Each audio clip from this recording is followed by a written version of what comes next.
13 verse 24 says, "Whoever spares the rod hates his son, but he who loves him is diligent to discipline him." On this note, I welcome you to another episode of Faith and Law on Divine TV.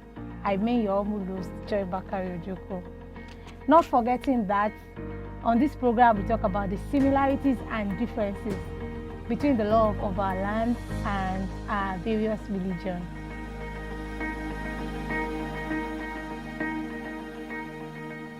Today I have on the program with me Barrister Oluwaseun Olabode Bankole, and we'll be talking about the training of a child in relation to the Child Rights Act. Barrister Bankole, welcome on the show. Thank you very much. Can we meet you, please? Thank you very much. My name is Oluwaseun Olabode Bankole. I'm a lawyer. I'm a criminal defense attorney. I'm a business lawyer as well, and I'm into corporate practices and also a property consultant. Thank you very much for having me. Thank you for being on the show. You're welcome. Our topic for today is the training of a child in relation to the Child Rights Act.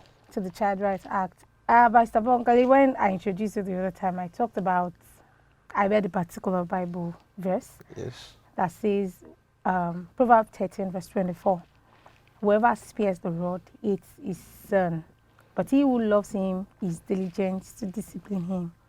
Now, aside from this Bible verse I've read, there are several plethora verses of the Bible that talks about discipline of a child. Talks about how you should discipline your child, and specifically how you should not spare the rod, that is, spank that child. So and that's what we'll be talking about today. So my first question to you would be, who actually is a child? Well, thank you very much for that question. Yeah, when you're talking about a child, it does not have a defined view, meaning you have to look at the perspective of the universe before you can answer that kind of question.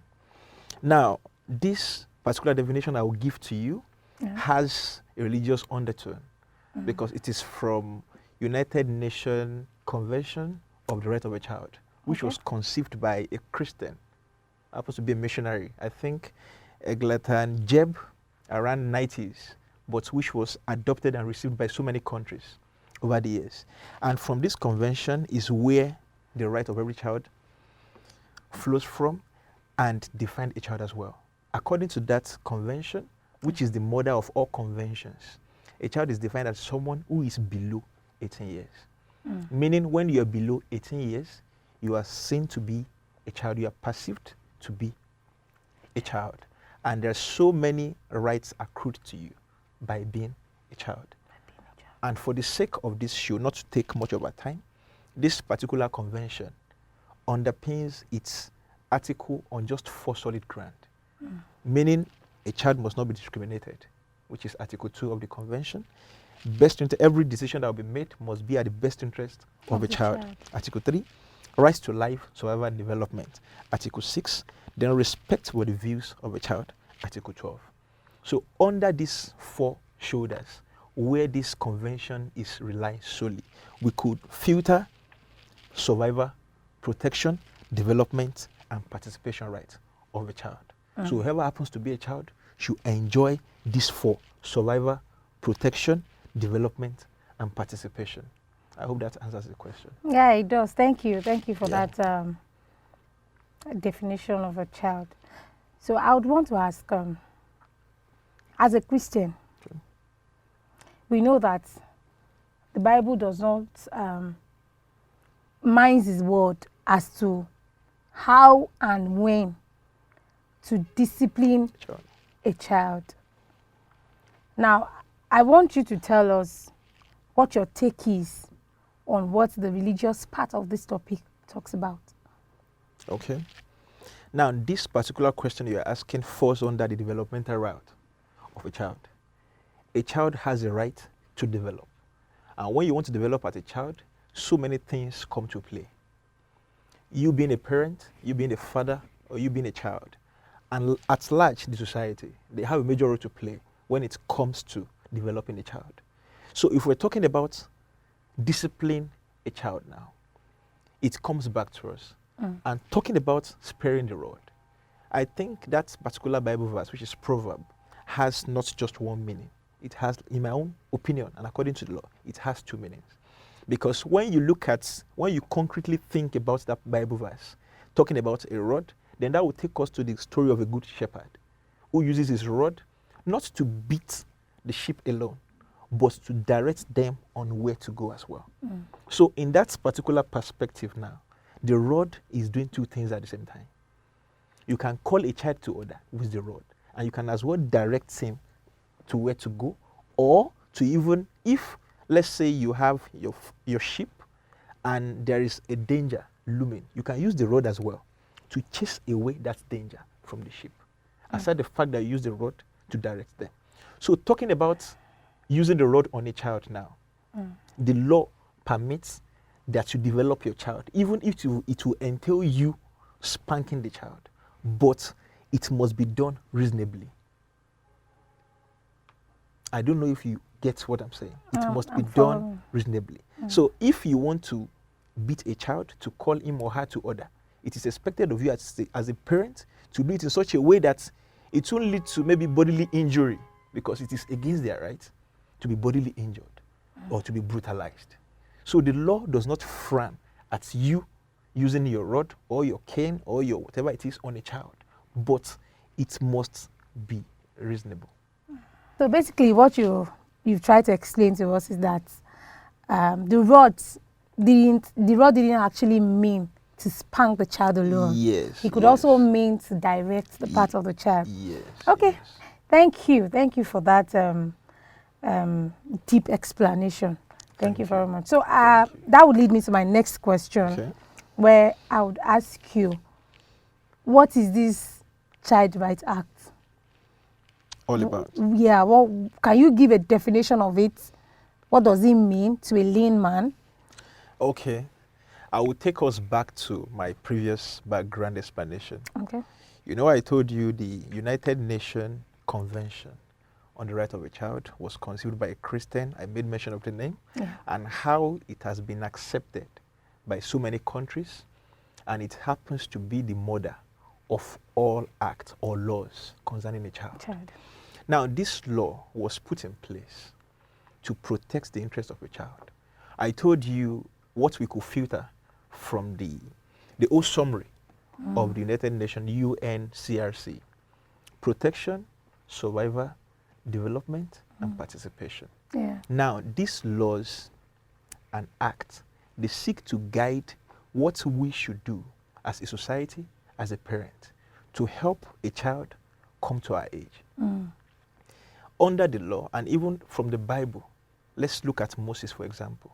When he was given birth to, there was trouble around, but God looked for a way to take him out of that trouble, to show that a child is seen to be someone that is powerless, whereby people's activity must contribute to the growth and development of that child till it comes of age.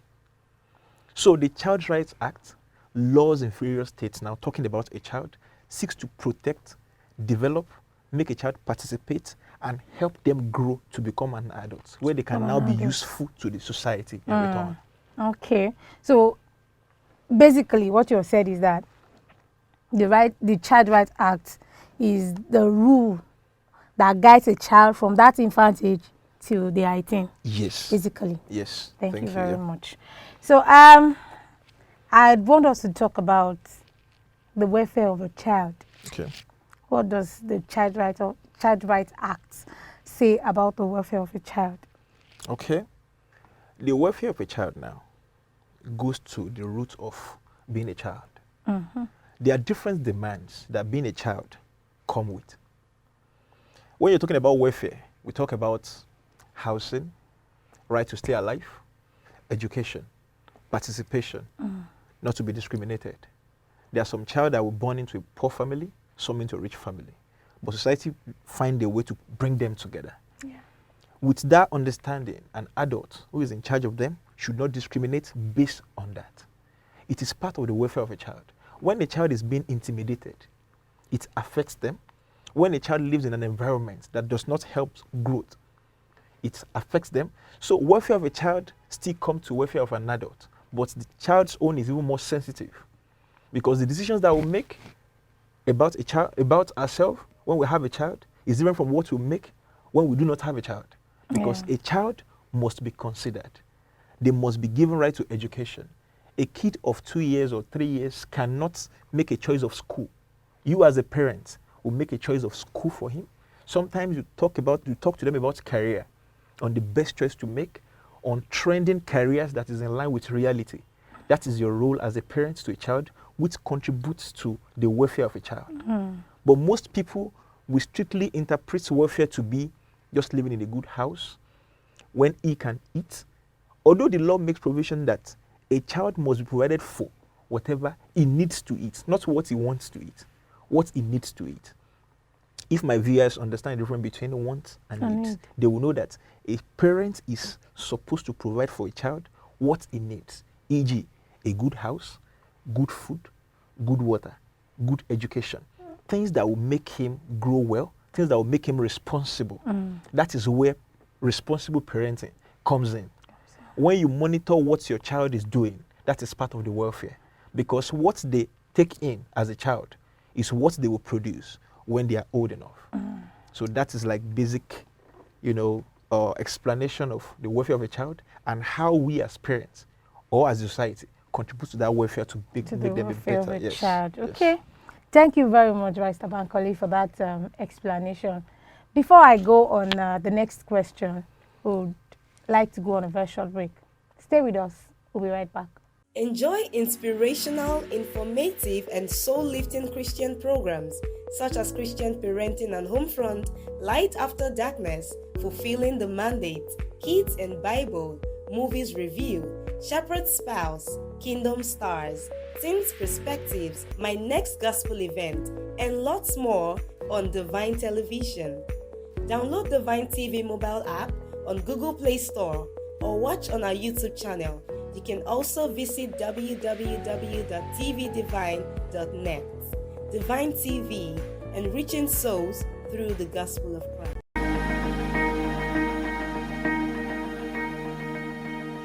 Welcome back. It is still your favorite show, Faith and Law, and I mean your host, Joy Bakare-Ojoko. Before we went on that short break, Pastor Bankole was explaining the welfare of a child to us, and he made mention of, basic amenities that the child needs to grow up as the responsibility of a parent. My next question borders on punishing a child.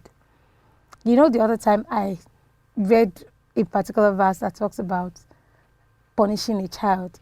Now, I want to know, what does the Child Rights Act say about punishing a child? Is it silent? Does it allow it? And, just explain to us. The Child Rights Act did not expressly state that when a child does this, do this. When a child does this, do this. Why? Is because the child rights believe that there is a lot to be protected when it comes to a child. A child cannot be presumed to commit some offenses in Nigeria. There are some offenses that when you make mention of them, talking of rape, talking of defilement, these are offenses that when you accuse a child of it, they'll be like, how? Because he's presumed not to be wise enough to commit these offenses. Meaning there is no express provision for what a child could possibly do wrong. We believe a child is always right. That is why when some children commit some offense, they allow them wait and grow to a certain age before they try them in court. Because they are too young to be in the witness box. They are too young to be exposed to that public shame or ridicule that may come with their trial when trying to ascertain their guilt. So the Child Act did not really say that this is what you should do, this is what you should do. It is more of what you should do to help them.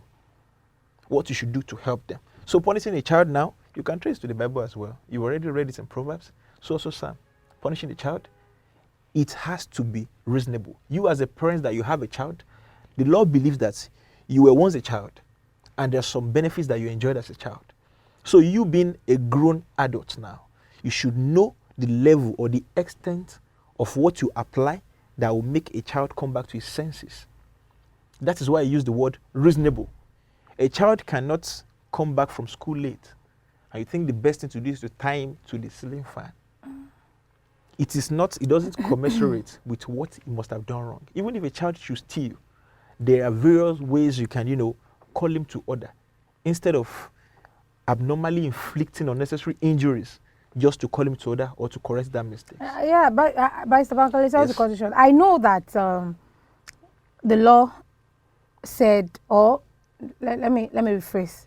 I know that today in Lagos State, schools are not allowed to beat their words, their students. Now, not forgetting that while we were growing up, this punishment are one way or the other one of the means that formed us to be who we are today.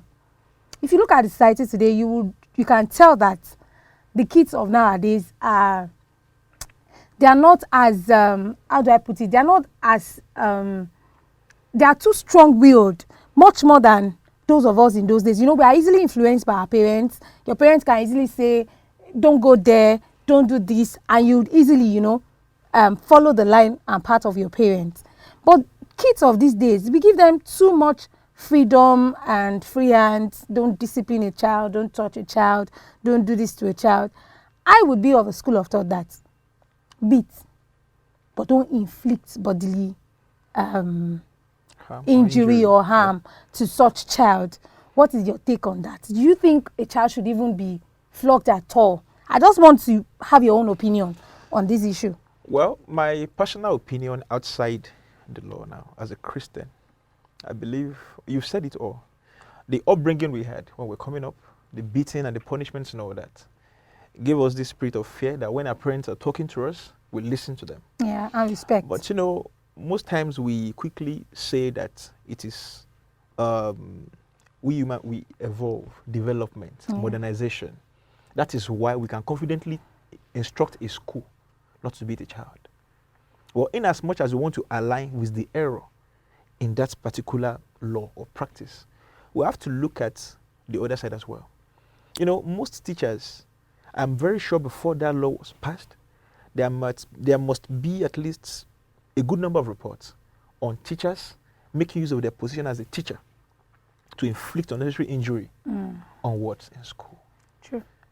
Under the law of tort, you have justification as a defense to inflicting bodily harm on an individual. And under that law specifically, teachers were protected, whereby even if a teacher should inflict any form of harm on a child in school or a pupil, then that justification is enough to back that teacher up for whatever he or she must have done to that child. Now, I think they want to correct that okay, let's take away the right to beat and let's see how it goes.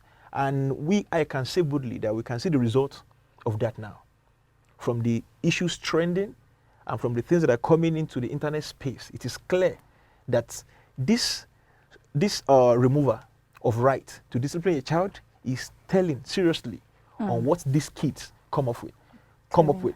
So as an individual, I would advise that we still have to reincorporate that style of punishment vis-a-vis beating a child when they do anything wrong.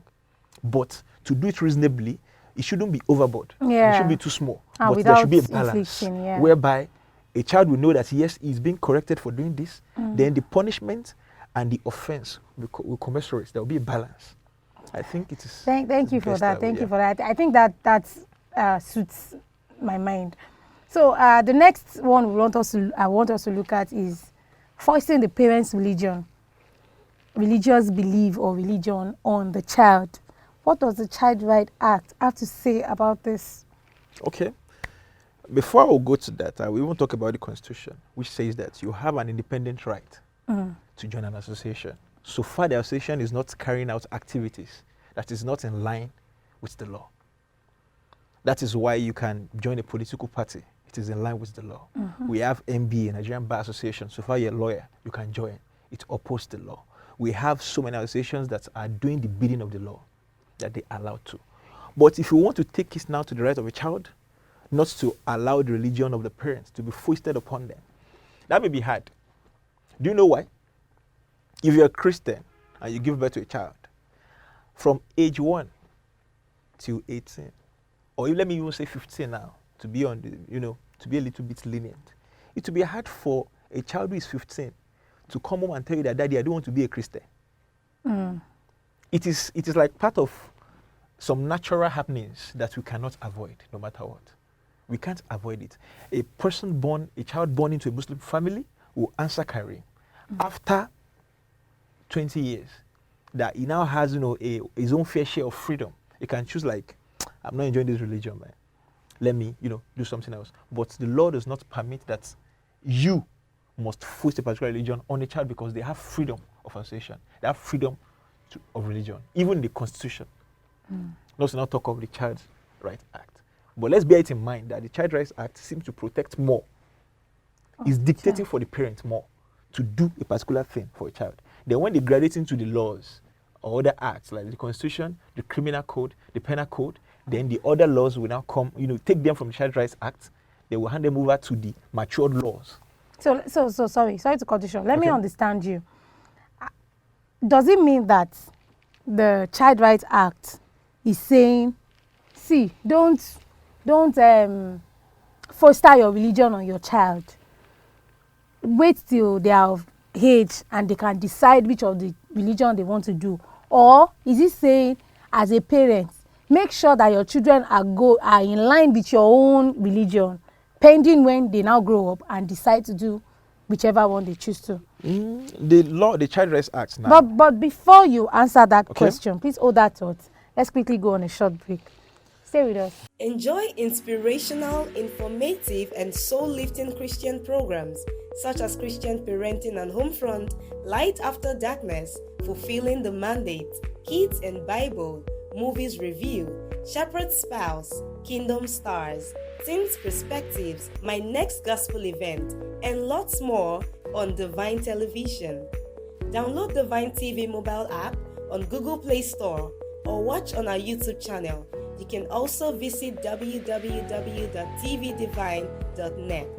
Divine TV, enriching souls through the gospel of Christ.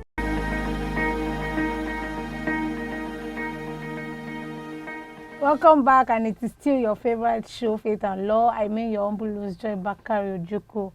Barrister Bankole, welcome back. Thank you very much. Before we went on that break, I asked the question. You now have the floor, sir. Yes. Talking about forcing a religion on a child, or what a parent should do and all that, I think that falls under the right to participate. As a child, you have a right to participate in any religion of your choice, so far it is in line with the law. To have a name and identity as a child, that is under Article 7 and Article 8 of the UNCRC that I made mention of earlier on, not to be discriminated against. Now, let's say a child who was born into a Christian home. Maybe after a while, I just feel like, I want to become a Muslim. He has the right to become a Muslim, and the parents do not have the right to discriminate because of their choice. He has a right to do that. So there are other rights as well. They have a right for people to even listen to their opinion too. Article 12, Article 13. Meaning, if I'm saying that I'm a Christian and I want to change to a Muslim, it is my opinion. If I want to become a Muslim, how does it affect you? So there is that door that they enjoy the moment they come of age on what to do and what not to do. Now, let's even take it to the Bible. This Naaman's is this slave or daughter that advised that, okay, you can go and bathe in so river and be killed and all that. That is to show you that when a child's opinion is being listened to, you are likely to benefit from it. Meaning a child can have an opinion, they can participate, and they should be discriminated. So far, what they are doing is not in line with the law. Okay, thank you. I don't know if you read about a story I read about some time ago of a child suing the parents for giving birth to her. I don't know if you saw that story. Is it Nigeria? It's not. It can't be Nigeria. Yeah, that girl sued the parents that she didn't ask to be born. Why did you give birth to me? You know, there are some things that are unnatural. So why I'm saying that is that because of the next question I want to Okay. ask, that talks about circumcision and mutilation. Okay.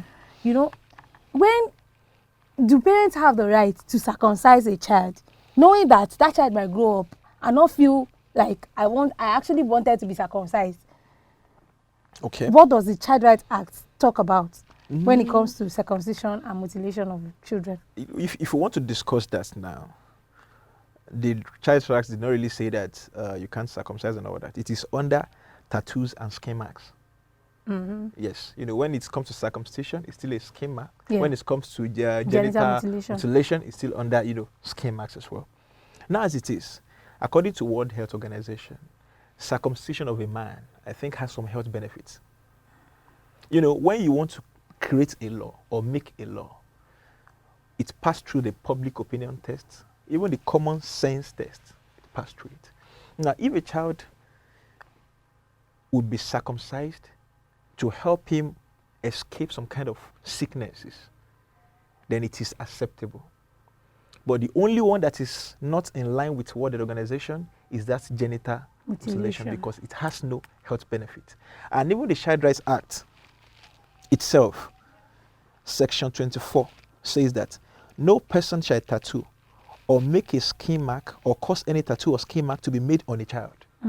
Meaning, I don't even believe tribal mark is acceptable under the law, because it's also a skin mark on a child. Yeah. This law still protects a child. So children, they enjoy more of protection because nobody expects anything from them. They're a child, they're young, they don't know anything. So they should protect that till they get to that age In essence, where they can be held whatever responsible. rules you are making should be to their advantage. It's supposed to be to their advantage. Thank you. So now, whoever a person who tattoos or make a skin mark on a child commits an offense under this act and is liable to a conviction, is liable on conviction to a fine not exceeding 5,000 naira or imprisonment for a time not exceeding 1 month. It's actually a criminal offense when you put a mark or a tattoo on a child because they believe he's not old enough to consent. Thank you very much for that. So, and the next one I would want us to talk about is child marriage. Okay. Because of our time, what does the Child Rights Act say about child marriage? Yeah, I defined who a child is. Someone who is under 18 years. Under 18. It is expressly prohibited for a child to, it's even under one of the grounds that makes a marriage void ab initio. When you marry someone who is underage, there was no marriage from onset. You're only wasting your time. From the get-go. Yes. So now, according to Section 21 of the Child Rights Act now, the one we adopted in Nigeria, which flows from the UNCRC, Section 24 says that no person under the age of 18 years is capable of contracting a valid marriage. And accordingly, a marriage so contracted is null and void and of no effect whatsoever. So automatically, parents, they lack the right to even say that I want to betroth a child It's my child. to someone. I'm giving a hand it is out. wrong. It is a crime. It is offensive. Let me try and check the number of prohibition punishment. Commit an offense and is liable on conviction to a fine of 500,000 naira or imprisonment for a term of 5 years or both. Okay, so here in this country, Yes. I want to believe we are divided into 3 parts. Yes. We down here, the Northerners, and the Easterners. So we know or we've heard of underage marriages Yes. in the North. This Child Rights Act, is it binding on this part of the country? Now, let me explain the difference between a law and an act. Now, when you talk about a law, it talks about a state. Lagos State House of Assembly, they make laws. Yes. Senate and reps, they make acts, whereby giving us law as a country. But laws in Lagos as a state, that is law as a state, but an act for the full country. So now, this is where abuse of law comes in. The Child Rights Act is general for the full country. For everybody. Yes, it's for everybody. But in one way or the other, most of our laws in Nigeria, we did not form them for ourselves. They are copied and pasted. Most of what we have in our Child Rights Act in Nigeria are directly stem from what we have in UNCRC, meaning it is the idea of some people who has been in existence with modernization that we are trying to copy and paste on our people. People who were formed out of a different perception, different perspective, and different orientation Customs and traditions. So now, if these laws were formed based on our own reality, it would be easy for us to implement. Now, if you're bringing out this law, a Muslim may tell you that our own religion supports child marriage, and I am this, I'm for the religion, I'm not for the law. And the law and the religion, they are kind of intertwined, whereby if you're not careful, you won't be able, to bring out the difference between religion and the law.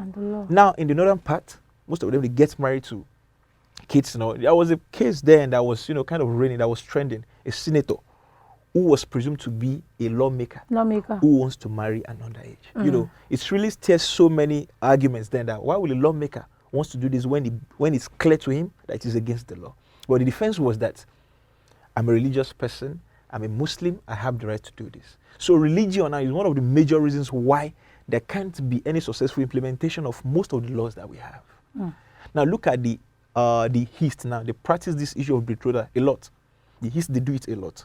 But Yoruba, we're kind of confined with our own culture of, we see it as immoral, to have a child as a wife. But the Northerners, they see it as men. It's in line with our religion. So far she's maybe this and this that we can marry. They don't see it as something that is bad or as a sin or whatsoever. And in the East too, they have their own belief. So differences in beliefs now is one of the reasons why these acts and some laws cannot be fully practiced without any issue coming up. In essence, what you have said is that the act is a general law that governs the country. Yes. But one of the problems we have that would not make it effective is our religious belief, different religious belief. Religious belief, yes. Thank you very much. Unfortunately, because of our time, that is all we can take on the Child Right Act.